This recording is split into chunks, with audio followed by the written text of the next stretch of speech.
ईडीच्या भीतीनेच अजित पवार, छगन भुजबळ हे महायुती बरोबर गेले, असा खुलासा राजदीप सरदेसाई यांच्या एका पुस्तकामध्ये केलेला आहे.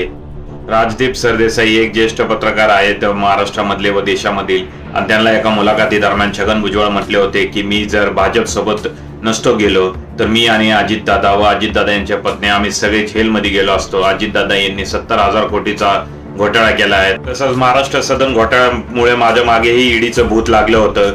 ईडी पासून आमची सुटका झाली जसा आम्ही भाजप बरोबर सत्तेत गेलो आणि त्यामुळे माझा एक पुनर्जन्म झाला. मी ओबीसी जातीचा असल्यामुळेच माझ्या पाठीमागं भाजपने ईडी लावली. मी जर उच्च जातीचा असतो तर कदाचित माझ्या मागे भाजपने कधीच ईडी सीबीआय लावली नसती, असं विधान छगन भुजबळ यांनी केल्याचं या पुस्तकामध्ये म्हटलं आहे. छगन भुजबळ यांच्या या विधानांनी एक गोष्ट साफ होत आहे की भाजप यांनी किती घाण राजकारण केलं आहे आणि जे भ्रष्टाचारी लोक होते तेच त्यांच्या सोबत. शेवटी तुरुंगाच्या सहवासापेक्षा भाजपचा सहवास कधीही बरा. अजित पवार आणि भाजपमधील ही दरी खूप वाढत चाललेली आहे का?